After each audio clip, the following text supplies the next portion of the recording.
name is Lon Safko, co-author of the Social Media Bible, published by John Wiley & Sons, the largest book ever written on the subject of social media. And today we are here with Kevin Marks from Google, but actually he's representing OpenSocial. So Kevin's going to tell us all about OpenSocial here today, so let's just get started. So Kevin, please, can you tell our listeners what OpenSocial is and how you're changing the world with this? So OpenSocial is a way to provide social infrastructure for the web. What it is a way of expressing information about people and about their friendships that can be reused by different sites and different applications. So it's a common standard for the social web. It's currently deployed to a large number of social networking sites, including MySpace, Orkut, High5, Friendster, and several others in different countries around the world, totaling over 350 million users.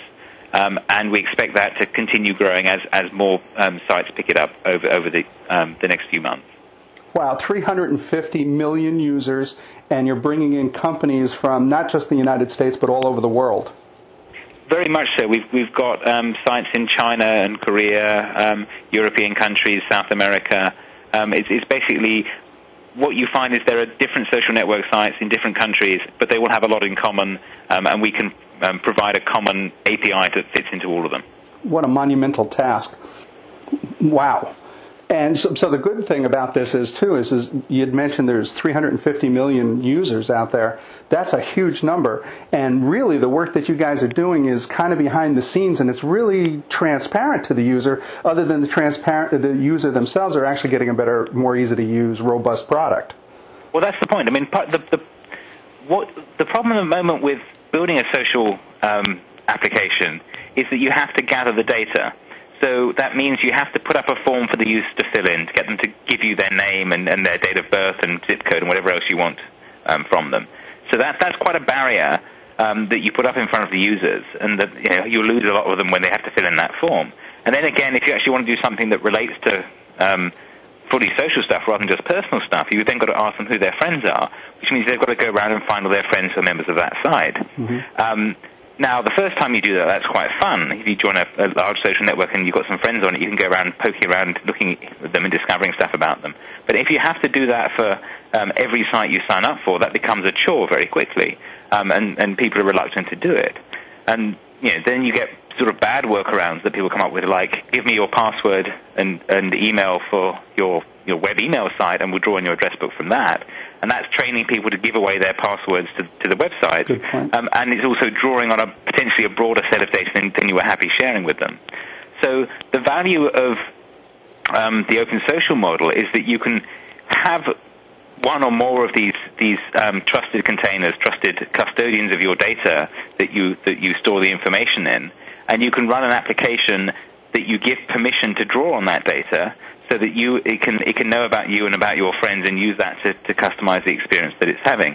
So by sort of delegating some of your trust to the container site, that container site is then on your behalf giving that information through to the application, making sure that it doesn't get more than it needs to do the task it's trying to do, rather than just giving it a free pass and your entire access to your entire online presence.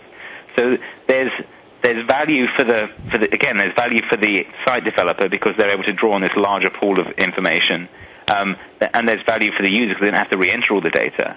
And the value in that case for the container side comes in connecting them to the rest of the web and knowing what other things you're doing apart from what you're just doing in that site. And that makes a lot of sense, too, because what I also heard, too, is the different sites really have different applications as well. Because that's true in real life. I have different social situations.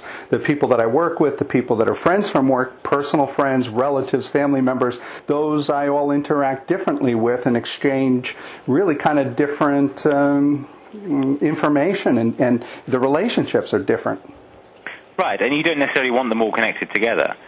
So you may not want to pick one site and put everything in that, though some of the sites are getting quite good at managing subsets of people.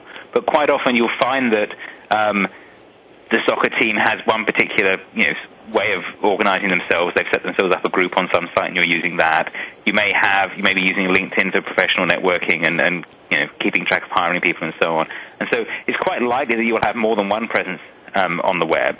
And you may want to connect some of those together, and you may want to keep some of them distinct. And the point is that you should be in control of that and not have to push everything into one site, or go around, or conversely go and tell every site on the web the same bit of information over and over again.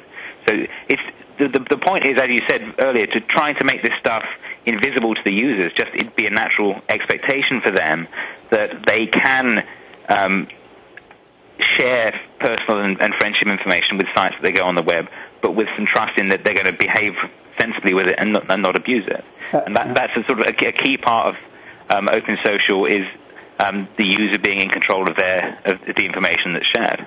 And I love that because writing the Social Media Bible, I have somewhat of a responsibility to participate in quite a few different groups. And I got to tell you, filling out every one of those profiles with identical information, even copy and paste, requires a tremendous amount of effort. So something like OpenSocial would really kind of speed that up and help and make sure that the information is transferred accurately as well. Right. And another thing is that we were lucky enough to be able to interview Mark Cantor. He's the founder and president, CEO of Broadband Mechanics. In a previous iteration, he was the founder of Macromedia and Flash. And one of the things that he's working on is OpenID, and he's been kind of talking about that for a really long time. How does social media and OpenID, how do they kind of integrate? So OpenID lets you, basically what it lets you do is prove that you own a website. That's its sort of simplest function. It grew out of Brad Fitzpatrick work on LiveJournal and other blogging systems to let people identify which blog was theirs, because blogs are a good example of URLs that represent people. If you blog about somebody else, you link to their blog URL and say Kevin said or whatever to represent them. So that's a case where people are using URLs to refer to each other. Mm-hmm. And the nice thing about a URL as opposed to an email address is that you can then go and fetch that URL and get extra data from it as well. Mm. With your email address, all I can do is annoy you. I can send you an email, or I can give that to somebody else and they can send you email. And if I want to interact with you, I end up having to email you a URL, and you click on it and you come back to the site. With an OpenID, then you've got a URL that identifies you, and that means that a program can fetch that URL and use that as a route to get access to more data, whether it's public data by reading the web page, or whether they do an authorization handshake using OAuth or OpenSocial and draw other data out from it that way. So OpenID is a sort of a piece of this ecosystem because it's a way of proving that you own a URL. I mentioned OAuth just then. Mm-hmm. OAuth is open authorization. What that lets you do is give one site permission to have access to your data on another site. But it's a granular permission. You can give permission for some data and not others, and you can always revoke it in future. So you're basically giving them a valet key that says you can do these certain things but not everything else, and I can revoke that so you can't have it in future. So that's a way for one site to draw on another site's information over time, which means that as you change the information on the custodian site, the other sites that draw on that will get the up-to-date information too without you having to re-enter it. So those two work together, and then OpenSocial draws on these underlying standards and specifies the information content layer. So it says, well, here's what a personal profile looks like. We looked at a whole bunch of different sites and found what elements they had in common, and we've defined them so that we can find names and photographs and birth dates and so on, and a bunch of other fields that we found quite a lot of the sites had, including things like what your favorite music is, what your favorite books are you a smoker, stuff like that. We found there were a lot of fields a lot of them had in common, so we codified those. The other thing that OpenSocial lets you do is lets you store data or persist events that are tied to a user's identity, and then get back information about those events or about that data for both the user and the user's friends. So there's a kind of awkward problem that you get when you've got a large collection of data about deciding what's important to the user, being able to draw back just a subset that relates to that user and their friends means that your application can do something much more interesting because as a user, you really care about what your friends think. And if I can give you some information that has a photograph and name of your friend next to it, that's much more interesting to you than coming from a random user or coming from a site in general. So it helps provide that kind of social filtering of whatever information your application is working on. And that's true, that point that you made about social network or trusted network is really important. I mean, I think it's really the root of what's really driving social media, and it does for me. For example, anytime I need to hire somebody or to find a particular vendor, the first thing I'll do is I'll go to my colleagues or trusted network and kind of ask around if they have any experience with a particular vendor. And if I get a good report, then at least I know based on my respect for that colleague that recommendation is going to be pretty reasonable, so that it's a lot safer going that way than, say, going outside of the network and just going through the yellow pages. Right. I mean, there's a great thing that Douglas Adams wrote that said the vast majority of our brain is based on deciding who to trust. You know, we evolved this complicated empathy and evaluation mechanism in our heads to decide who to trust because that was vital to our survival. And so that's not something you can straightforwardly replicate in a computer, deciding whose information you trust. But if we can have the information tied to the people that you recognize, then you can apply the trust metrics you have in your head. So you know one friend's good for recommending restaurants, another one's good for recommending books to read, and one would be a great one to tell you where to get your car fixed. And you know that about those people. So when you ask the question, if you can rate their expertise in those areas yourself, without the computer having to do that for you, because you're relying on the knowledge you already have about those people in your head to evaluate it. That's really kind of like psychologically profound. That's pretty cool. I never really actually thought about it in psychological terms, but that's absolutely right. And if we can actually get an API, a platform, a technology that can help assist us in sorting all of that out, gee, that would be really a tremendous helpful tool. Right, and that's the thing, because to actually tell the computer all that information and knowledge that you have about people, it would be really hard and wouldn't be worth your while to do. But you have all that tacit knowledge of the people you've met and what you think about them, that you can then use that to color the information you see coming in. Conversely, once you're connected to a set of people and you're getting updates from them and information about them, that will help drive your opinion of them in the future. That's one of the things you see with the activity streams in Facebook or in Twitter or these friend feeds, these applications that give you a flow of information about people. If they're people you don't know, it just looks like a noise and a mess. If they're people you do know, it becomes sort of interesting signals and bits of knowledge about them that you can, take in and respond to or not respond to. But if you look at the public Twitter stream, it's a bunch of random weirdness from strangers. Yes. If you look at your personal one, it's, my friend's in New York today. And that's a very different bit of information because the context is supplied by you, because you've conveyed the context of who you're interested in. And the value of the social networks is that they have all these different contexts for all the individuals, which means any application that's presenting information can present it filtered through those contexts so that your friends mediate the information and make it make sense for you. And that's the sort of value that's brought. But it's hard to do without a rich set of connections and information about who knows whom. So being able to bridge that information from the sites that have lots of it to any given individual application is what OpenSocial provides. Well, one of the other things that I'm hearing, too, is there's been a lot of concern. I mean, there's always concern and paranoia about personal information being distributed through the Internet and actually kind of losing control. And there's an example, and I won't name the name of the company, but they made a little bit of a mistake when people could go and check all of the websites that their friends have been surfing. Well, maybe there's some websites that their friends didn't want them to know that they were surfing. And that kind of put a scare into this kind of open social, open information exchange. Because getting personal information is one thing, getting behavioral information is another way to collect, such as the information that Google uses when you're using Gmail and it's pulling keywords out of your email and serving the appropriate advertising. But what I'm hearing here is that OpenSocial really isn't kind of really a free-for-all for information exchange, that the user themselves really can pick what's personal, what's private, what's behavioral, there is control on this. Well, that's right. The point is that you want to make sure that information is not shared without your permission. You don't want two different identities joined up. You don't want your LinkedIn profile connected to your Suicide Girls profile necessarily, unless that's something you've chosen to do.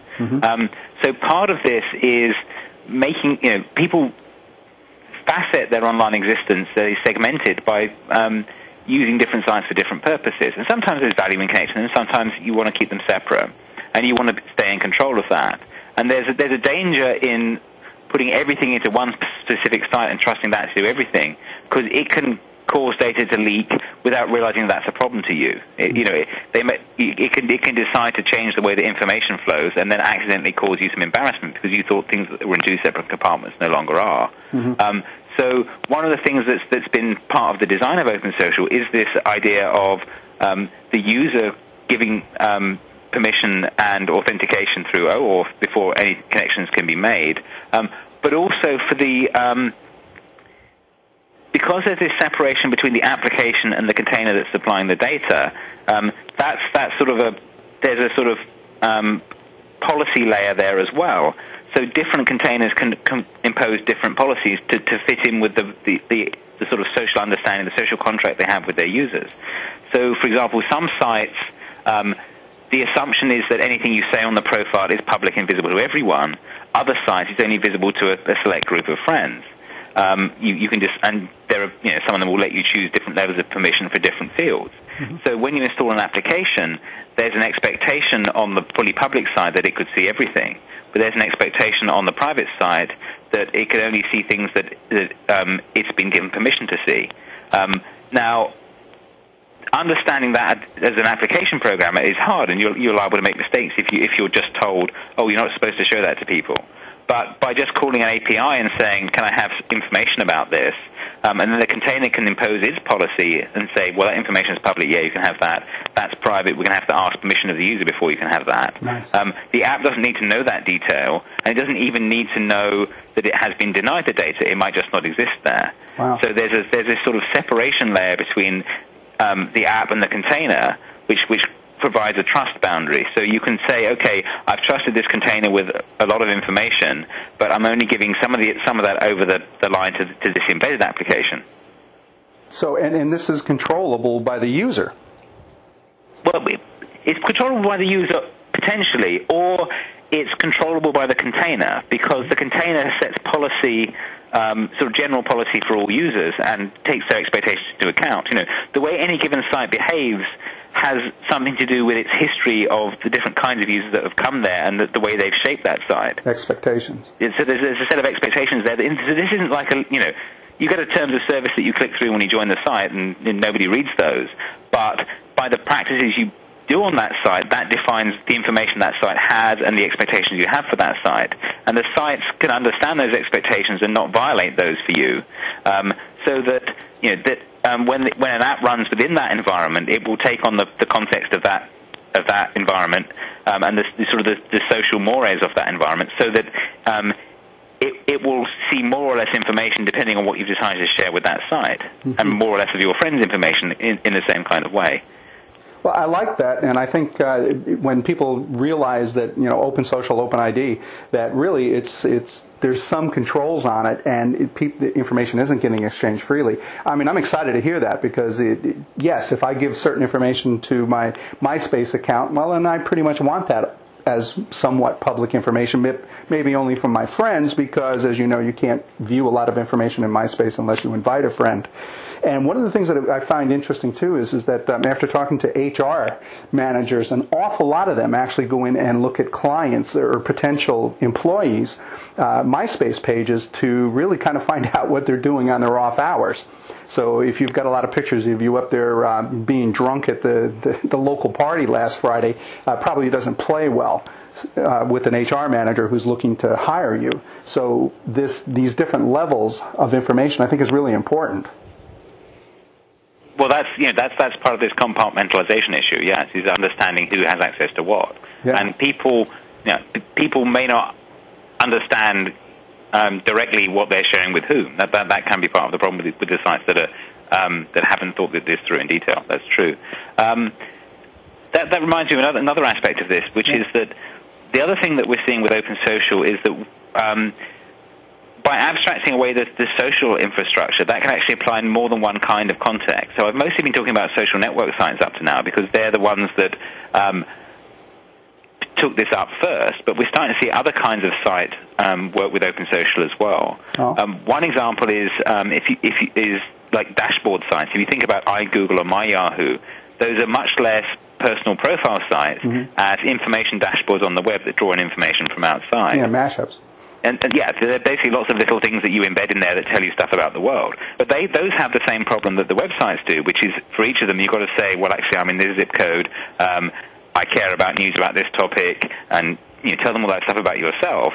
And they don't really have any context about you. So by applying that, by creating a sort of shared context across the whole site, then these individual applications can draw on that without you having to re-enter the data.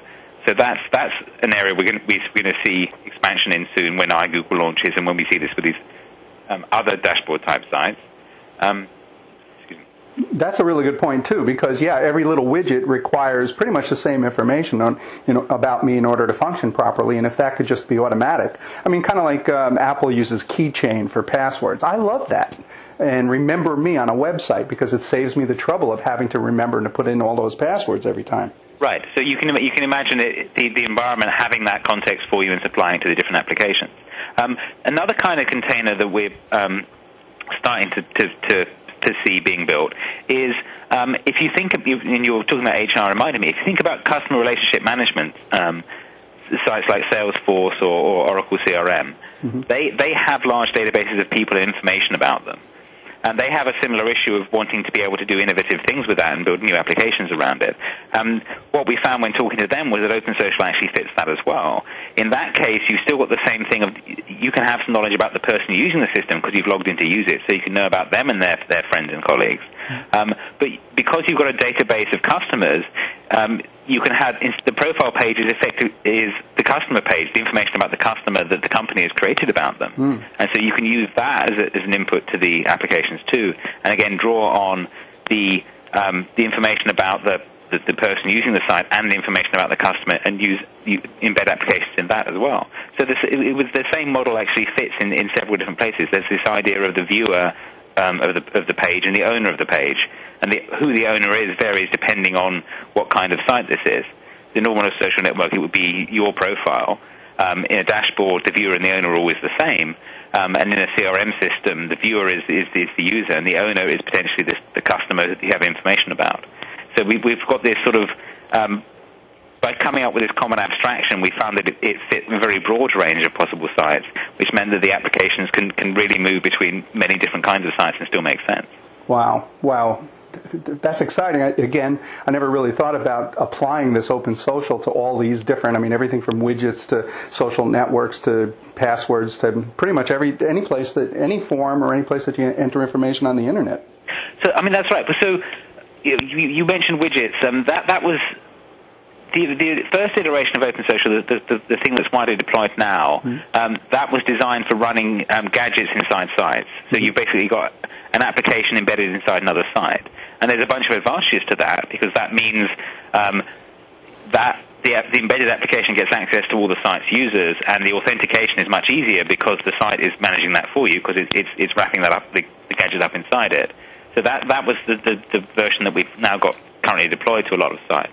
But something that's coming in the next iteration of OpenSocial, version 0.8, which is coming out over the next month or so, that has what we're calling REST APIs, which means that you can do server-to-server calls, which means that one web server or one web application on one server can call into the social network remotely, find out information about you, and use that while you're surfing the web, and it can feed updates of what you've done on that site back to the home site. Now, obviously, that's one of these places where you've got to be careful about permissions and authentication, which is why it's taken more work to do this than just the embedded applications. But we've got that solved now with OAuth to do the distributed permission. And the value for this is instead of just being able to work on gadgets embedded in a single site, you can have this web-spanning knowledge of who you are by drawing on remote sites which you keep up to date, and by feeding the flow of what you've been doing elsewhere on the web into that stream. So if you go and use a book review site, that could be fed back to your social network so that your friends can know your book reviews on the external site as well. So that's something that's new in version 0.8, and that should extend the range of OpenSocial to a much broader range of websites as well. And that's also exciting. I saw a presentation done by a company here recently, which kind of scared me, but then when I thought about it, it was fairly simple. And that's the demo was that somebody was looking for a Honda truck, and they viewed a couple of Honda websites, and then eventually they drilled down into the site, found a particular model, a make, a year, and that was the truck that they looked at. Now they decided, well, let's go and see what Nissan has that's comparable. So when they click on just Nissan.com, instead of going to their homepage, that it captured that behavioral information and didn't make them click 10 clicks down. It actually took them to that make, that model, that year, exactly the comparable truck that Nissan made compared to the Honda based on behavioral information, which served up the best possible page instantly. And then, of course, when they went to Toyota, the exact same thing happened. Wow. Well, that's that's sort of outside of the scope of what we're trying to do, but yeah, I can see some potential in that. They're presumably they're running something client side that's keeping track of what you're doing to do that. Yes. Right. So that's I could sort of see how you could build that, but that isn't part of this model. This model is sort of server to server data with some assumption that stuff is stored server side. So you could do things a bit like that, but it wouldn't be as implicit as that. You'd have to actually have stored the preferences in one site and then drawn them out on another site. Sure. But I mean, it could very well go that way, where pages are served up very specifically. Sure. Okay. Yeah, I mean, that's the other thing is that if you've given the site permission to know something about you, it can customize the display, and whether that's personal demographic or preference information, or whether it's here's a set of your friends, and what do we know about them? Have they interacted with this site? Because one of the problems you've got with sites is that if you think about comments on sites, there's this problem that when there's a small number of comments, it's fine. When there's a large number of comments, they tend to fail because you can't be bothered to read them all. Right. And the normal mode of showing you the comments is they'll be in chronological order with the most recent at the top or something, or maybe in some who replied to whom thing. But that doesn't act as a filter, a good filter a lot of the time. But actually, at that point, you don't want to see all the comments. If it's a restaurant review site, you don't want to see 100 reviews of the restaurant.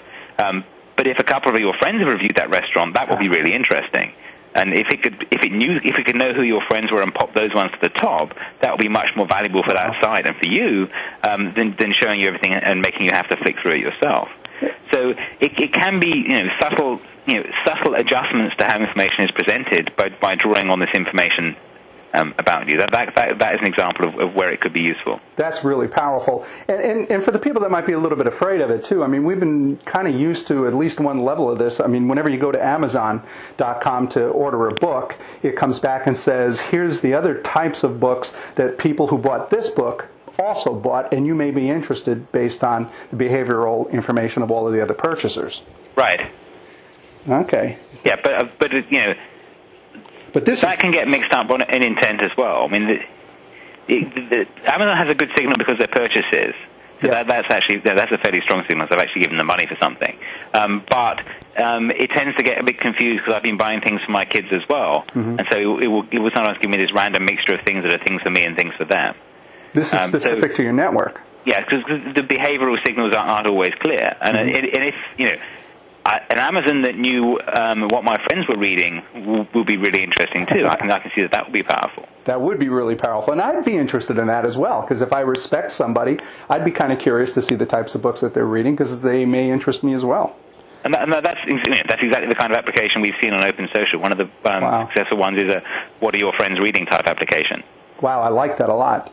And it gives you tell it what it makes it quite quick and easy to tell it what you're reading, and it will poke you every now and then, and you finished that yet?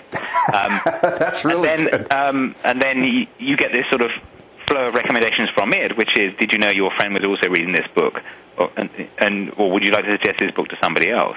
Wow. And they just exist by doing that and then sending you off to Amazon if you want to buy the book, and they take the referral fee. So Wow. I think that was a very clever bit of application design. That's very, very clever. Wow, kind of contextual sharing through trusted networks. Yeah.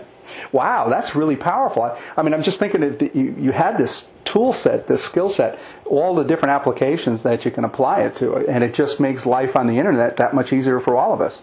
Right. That's exciting. Now, you actually work for Google, but you're herding cats. You're actually bringing in perceived competitors such as Yahoo, and so trying to get all of these kind of companies into one room. How's that been? Is everybody kind of trusting one another? Or was it tough at the start? Do you have a critical mass? Well, it was kind of interesting in that when we first started talking about this, how quick they were and happy they were to jump on board and get involved. I think collective action problems are hard. It's always hard to get people to agree to do something. But if you can draw them together, you can often find the common interest. And then what's been going on since now, that was the first launch of this last November, was a lot of people said, yes, we're really interested in this, we'd love to work on it. And then over the last whatever it is, 8 or 9 months, that's what's been going on, and there's a whole bunch of engineering been going on in the spec discussion group. There's 2 open source implementations in the Shindig Apache project, Wow. Which have been built by people from many different companies, and then they're now deployed on different social networks. So we've got High5 and Orkut are running the same basic underlying code to do the OpenSocial layer, and then we're seeing that Friendster and some of the European networks are running the same code from the other branch of Shindig. So there's actually a lot of collaboration on the core code as well as on the specification. So it's by being able to do that work on the net, that makes it actually much easier to coordinate this work and have stuff happening that way.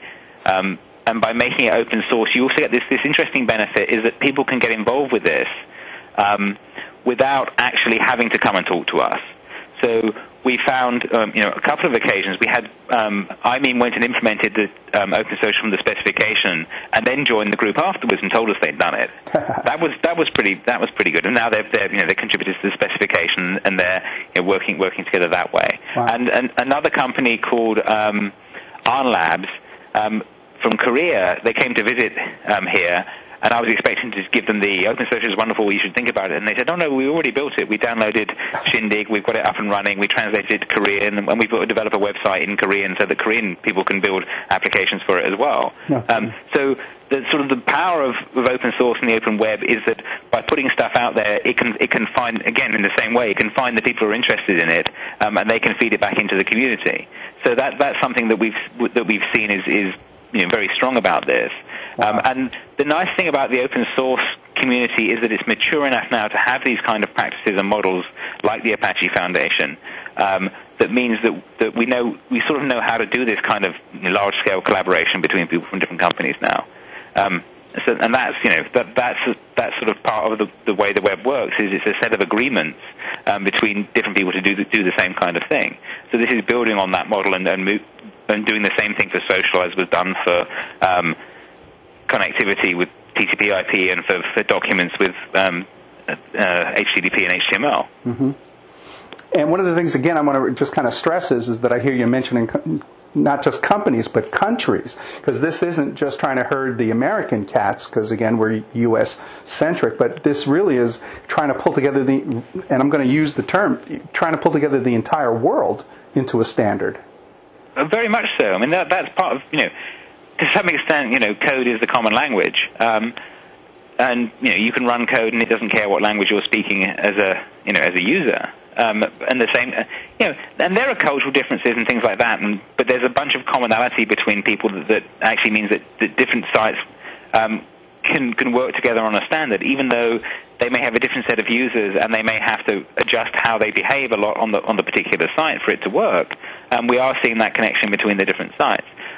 We're also seeing that we're getting developer communities in different countries as well.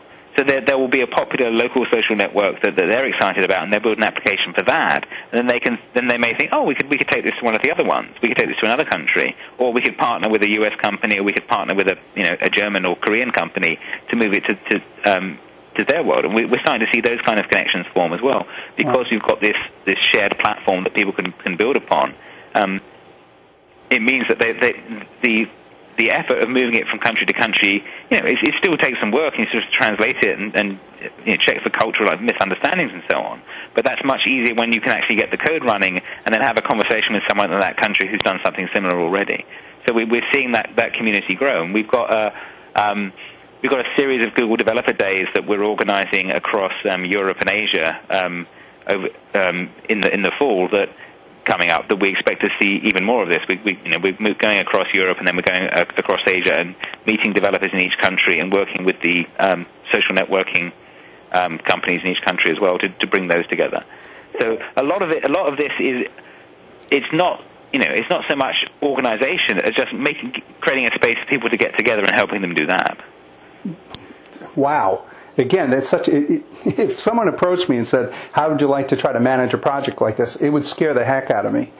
But it sounds like that because it's the right thing to do, it benefits everybody, it seems to be kind of spreading virally, and people really are cooperating because they know it's in the best interest of everyone, including themselves personally. Well, it's setting up the system such that you can collaborate on the thing. You can agree to agree and you can agree to disagree. So you can find the stuff you will have in common and agree that, and then you can find the places that are a little bit different and specify a way to ask the question, so that the programmer can say, what can I do on this site? Can I send messages to people? Can I see who's browsing the page, or do they have to log in first? Ask those kinds of questions, and then write an application that does different things depending on the answers, and then it will work across a broader range of sites than just having a single assumption about how behavior works. Right. Wow. Wow. Man, those are some really incredible insights. And as not being an API developer or a code developer any longer, I wasn't really aware. I mean, I've heard the term, I've read some articles about it, but I really didn't understand how profound it's going to affect me as a user. And again, the most important thing that I'm seeing here is that all of this really is going to benefit the user, but it's also going to be done in a very intuitive, very protective, and a very transparent way. Well, that's the thing. It has to be. The other thing about creating a collaborative project like this is that it has to proceed by agreement. So if there isn't agreement, then that piece won't proceed. So as long as you can not make those bits block the other bits, it can keep growing. So what we started out with something fairly straightforward that was just exchanging IDs and photos and names, and then we went through and looked at all the sites and saw what they had in common and grew that to a broader profile. And then in the latest iteration, we've added a few more fields to that profile and refined it a bit further. And one of the things we added was a way for one site to represent an account on another site, so they can actually start bridging together. So there's a sort of series of these things that you add where you say, okay, we can see that this stuff makes sense, and then you find, oh, someone's built this other thing that would be useful too. Can we add that into this thing and grow the agreement as well? And as long as you start from a core of stuff that actually works and grow it, you're much more likely to get somewhere interesting than if you try and define the whole space to begin with and start with the entire universe and specify that. But you start with a core of agreement and see how you can grow the agreement. Makes a lot of sense. That really makes sense. Wow. Well, lastly, is there anything else that you'd like to add to our listeners, for the most part, are users, and probably very few of them are really familiar with open source. Anything that you want to kind of summarize what the future is, or what they can look out for, how to participate? The thing to think about is the big sort of mental model shift is to stop thinking I'm building a website and to say I'm building a web application that will go and find its users.